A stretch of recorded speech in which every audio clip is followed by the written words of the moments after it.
नमस्कार दोस्तों। मेरा नाम प्रदीप है और मैं राजस्थान का रहने वाला हूँ। मेरी उम्र अभी 20 साल है और मेरा शरीर भी औसत ही दिखाई देता है। मेरा कद 6 फुट है। मेरी कहानी की नायिका मेरी ताई जी हैं। उनका नाम अंजुमन है। वो मेरे ताऊ जी की दूसरी बीबी हैं, इसलिए उनकी उम्र इतनी कम है। ये ताई जी और काफ़ी अच्छी हैं। वह एक खूबसूरती की मालकिन हैं।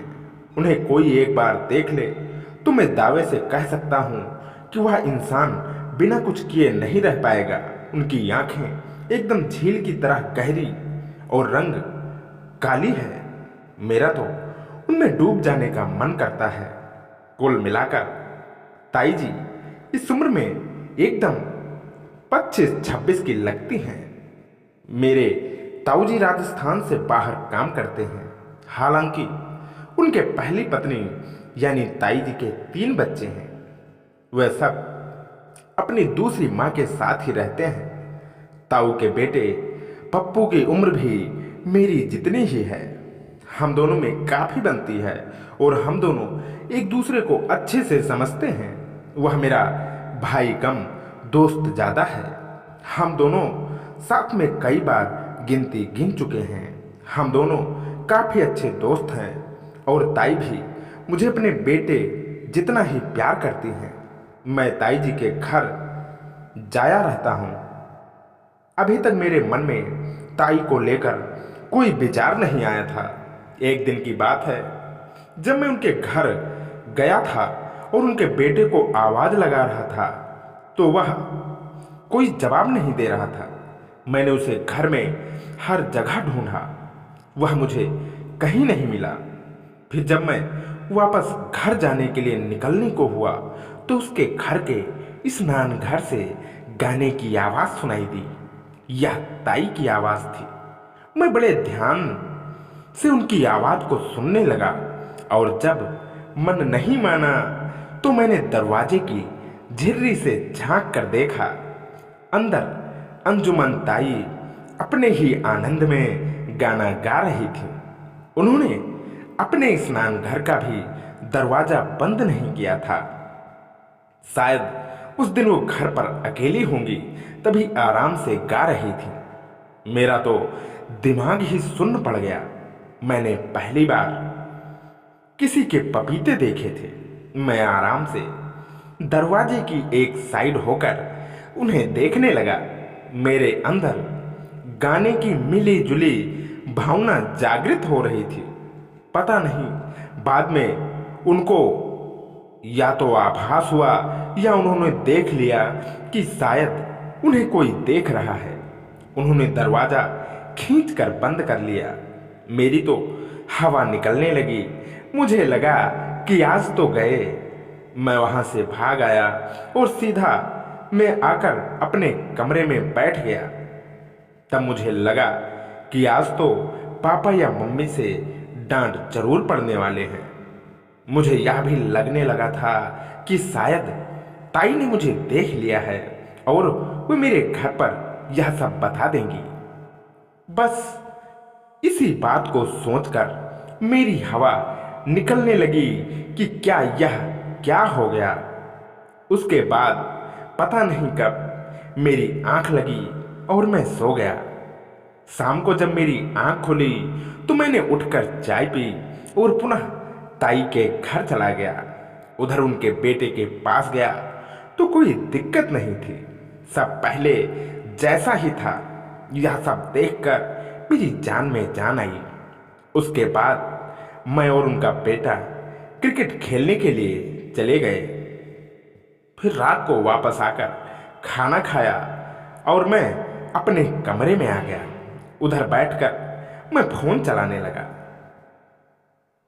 फोन तो क्या ही चला रहा था, मेरे दिमाग में वही दोपहर वाली बात चल रही थी और मुझे ताई मेरी आंखों के सामने आ रही थी।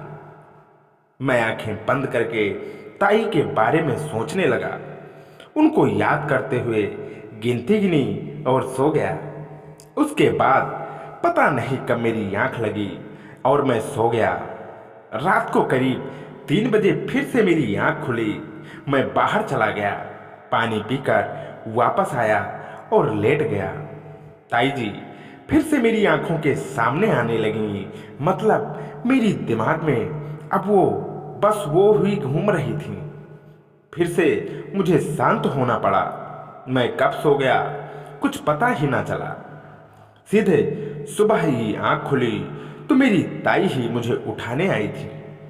आंख खुलते ही मैंने उन्हें देखा तो मैं सोच में पड़ गया।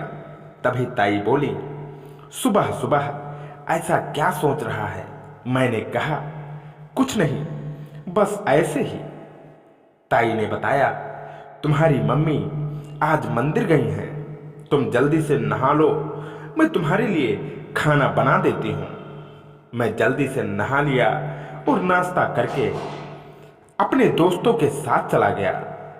उस दिन मेरा मन नहीं लग रहा था और मेरे दिमाग में ताई के ही ख्याल आ रहे थे। जब मुझसे ना रहा गया तो मैं अपने दोस्तों से बोला, मुझे कुछ काम याद आ गया है, मैं घर जा रहा हूँ। मैं वहाँ से सीधे ताई के घर चला गया। उस समय भी ताई स्नान घर में थी। अब मैंने तरकीब लगाई और मन में ठान लिया था कि अब तो ताई से अपने सपनों को पूरा करना ही है।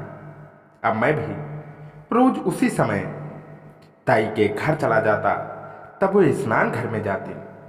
बाद में धीरे धीरे मैंने उनको देखना चालू कर दिया था।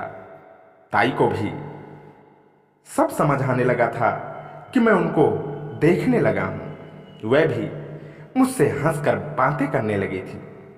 उनकी भावनाओं वजन से अब मुझे भी लगने लगा था कि ताई से सपना पूरा होने में अब ज़्यादा समय नहीं लगेगा।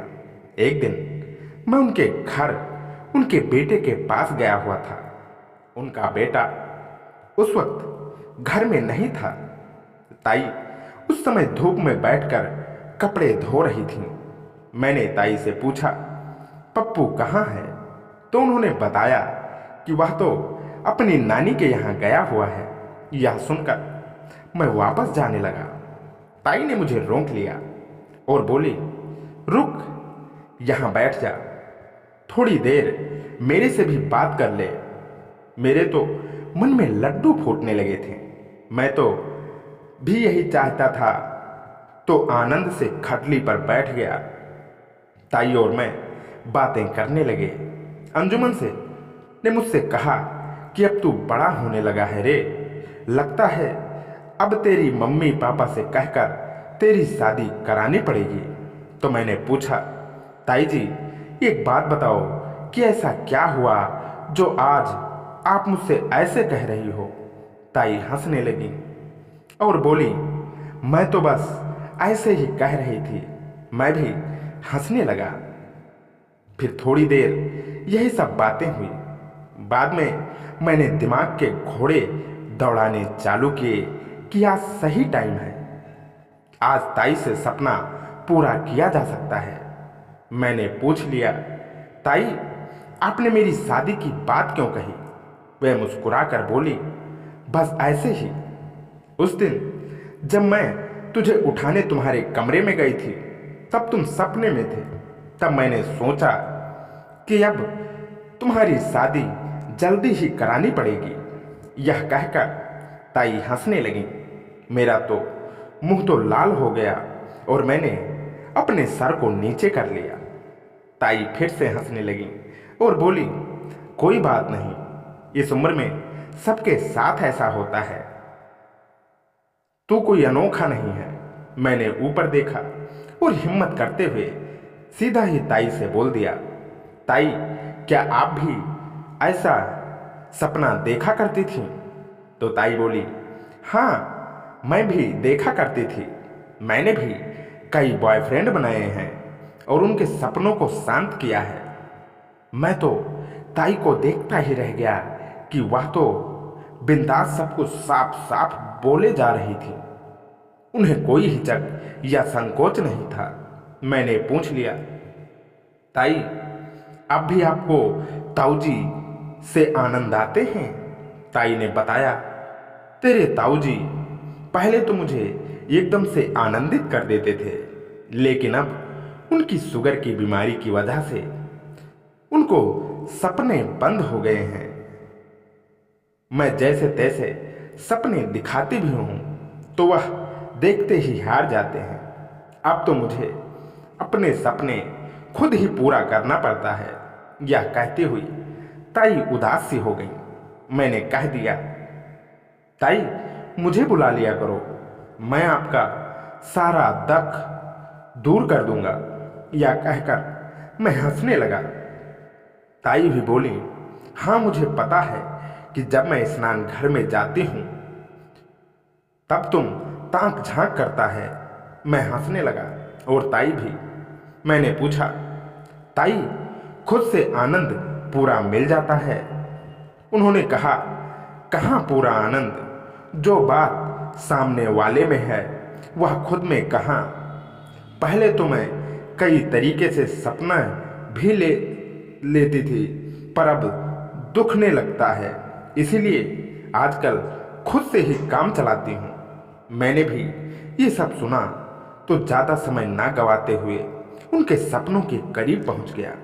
एक बार तो ताई को यह समझ में नहीं आया, वो मुझे हटाने लगी, पर बाद में उनको पता चल गया था कि मैं आज हटने वालों में नहीं था, तो वे शांत हो गई। मैंने बिना रुके अपना काम चालू रखा।